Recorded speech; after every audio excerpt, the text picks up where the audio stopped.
Assalamualaikum warahmatullahi wabarakatuh. Saya Rizky Dinanda Amalia. Di sini saya akan menjelaskan mengenai respon hasil tuning pada pengendali tekanan. Di sini saya akan mencoba menjelaskan mengenai tuning itu sendiri.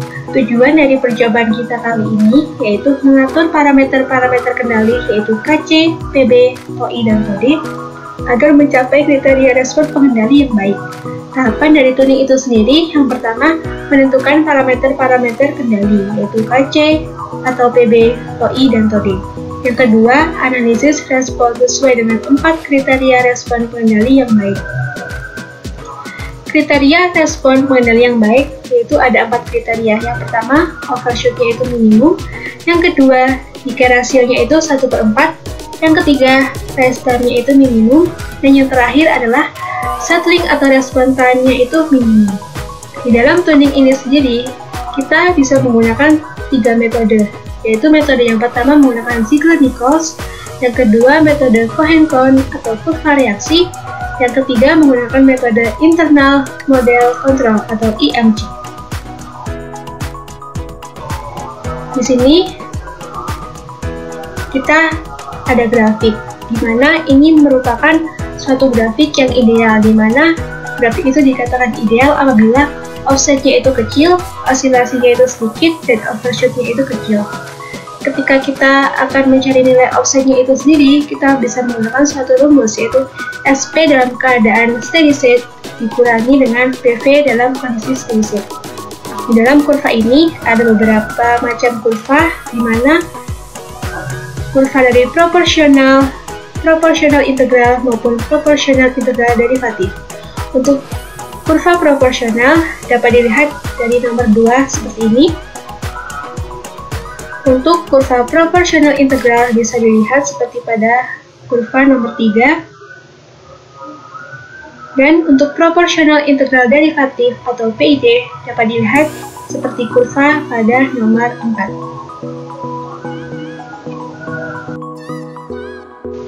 Di dalam pengendali tekanan, biasanya menggunakan IMC. Metode yang digunakan adalah IMC, yaitu Internal Model Control.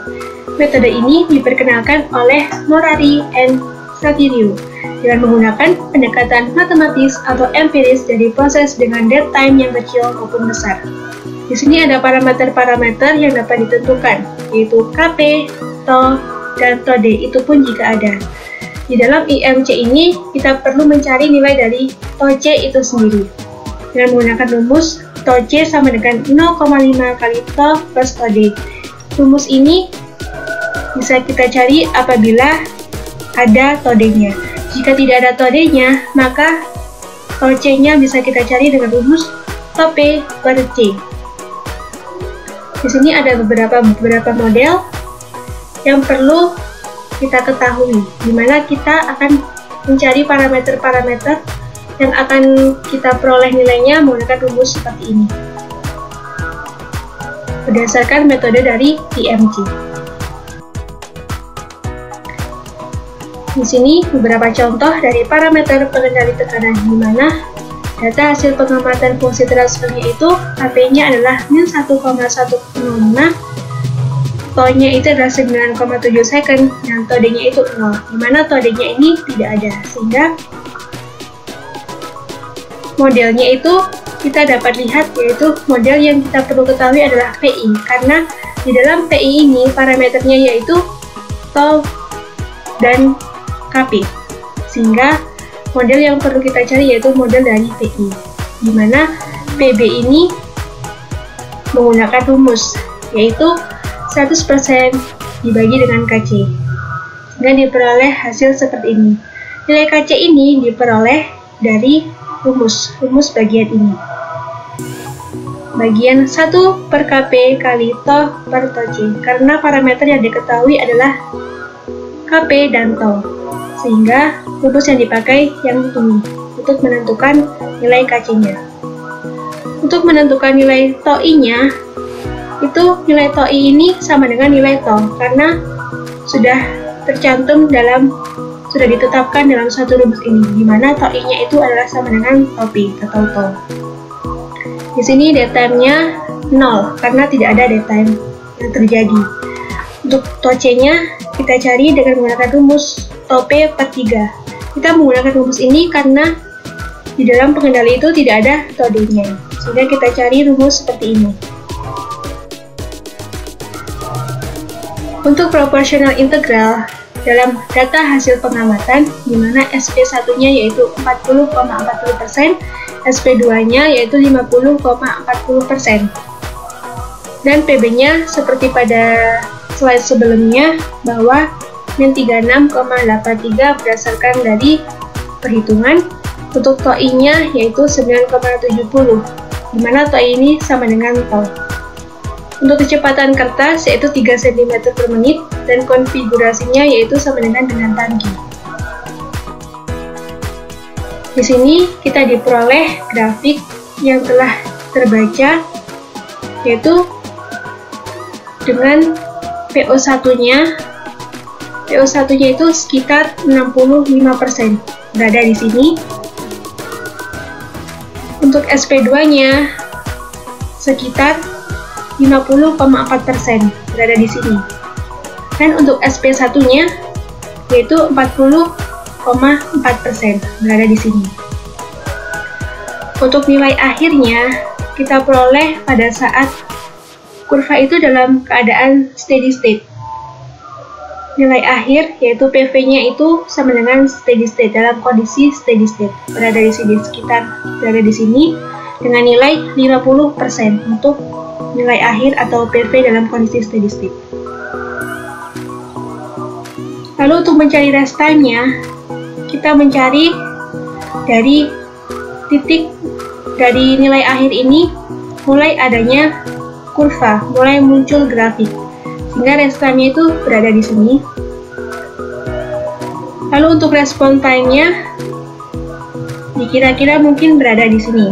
Respon time-nya itu adalah kondisi waktu yang diperlukan pada saat kondisi itu akan mencapai steady state. Dari sini. Lalu untuk menentukan berapa menitnya ini, kecepatan kertasnya kan 3 cm per menit. Jarak garisnya, TS-nya itu jarak dari sini sampai ke sini itu 9 cm. Dan untuk mencari TS-nya ini dengan cara 9 dibagi 3, sehingga hasilnya 3 menit. 3 menit ini kita konfigurasikan menjadi detik, yaitu 180 detik. Untuk satu kotaknya ini sampai ini itu adalah 1 cm, sehingga satu kotak itu bernilai 20 detik. Dari sini kita akan mengetahui overshoot-nya itu tidak ada, karena di dalam kurva persen PV ini tidak ada osilasi, tidak ada puncak yang terjadi, sehingga overshoot-nya itu 0. Untuk decay ratio-nya pun juga tidak ada, karena di dalam grafik persen PV ini tidak ada osilasi dan tidak ada puncak yang terjadi. Untuk peak time-nya pun juga tidak ada. Untuk rise time-nya, yaitu telah kita tandai berada di sini sekitar waktu yang diperlukan pada saat rest time ini adalah 40 detik. Untuk respon time-nya yang sudah kita tandai berada di sini pada waktu 140 detik. Untuk period of oscillation-nya tidak ada, karena tidak ada puncak yang terjadi antara puncak pertama dan puncak kedua.